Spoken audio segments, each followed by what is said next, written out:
Hello everyone, I hope you're all doing well. Welcome back to my channel. There is going to be some echo because clearly I'm in the bathroom about to do something to my hair. My hair has faded quite a bit. This was kind of like a turquoise teal color. I'm going to attempt to color correct to purple, but instead of using actual purple, we are going to do pink, and I'll insert the little color wheel that I'm going off of right here. My hair is kind of in a minty blue phase, so like right in the middle. I'm gonna be using the Iroiro semi-permanent hair color in pink. I haven't used this brand, but I've heard really good things about it. I will dilute it with the Suave Essentials Tropical Coconut, just cheap conditioner. We're gonna start off with trusty Tupperware. This is a big bowl because I don't want to have to mix twice. I just want to do one giant mixture to correct this mess. And I can only assume that my hair is going to really soak it up because it's very dry. I don't want to risk making it so pastel that it won't correct this color. So I'm going to try and go a little darker than this level right here.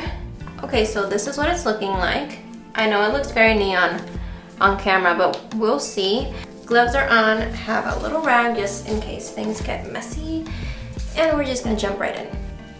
So I'm looking at this strand, and I clearly have a darker shade of blue underneath here. And I don't know if this pink is dark enough for those areas. So let's add more pink. It's gonna look more purple, closer to the root, and more pink, closer to the ends.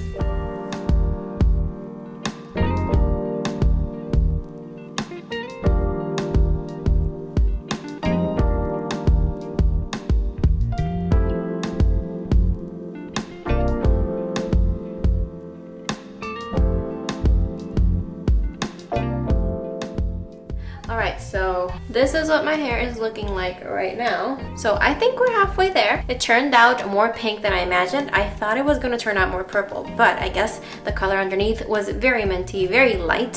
So I still have the tub of leftover dye that I mixed up earlier. I actually like the pink, so I think I want to keep the tone more pink than purple. I'm going to add some Pravana Violet slowly into what I have mixed up in here, and we'll see what we can create. Here's what I ended up with. I know it looks a little scary. I gotta tell you, I am scared, but you only need a little bit. I ended up taking out some because it was too purple.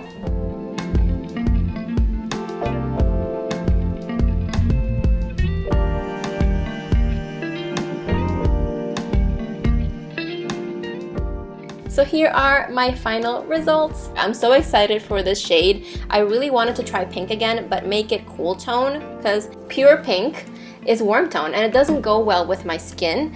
I will leave a link to the first time I dyed my hair pink down below if you're wondering what that looks like. You want a cracker? The whole point of using the color wheel was to avoid having to go back to a blank slate with bleach or color remover. My hair is very damaged. It needs a break, chance to repair itself. I know you can't really fully repair bleach damage, but you can avoid further damage. I'm gonna be trying a root smudge to just avoid bleach overall, and I will film the process for you guys so you can see the results. So that is it for today's video. Thank you all so much for watching. I hope you enjoyed it and found this helpful. If you liked it, make sure to share and leave a comment down below if you would try color correcting your own hair at home. If you just use the color wheel, you can still play around with shades without having to put your poor hair through all of that bleach and lightening processing. So thanks for watching, and I'll see you in my next one.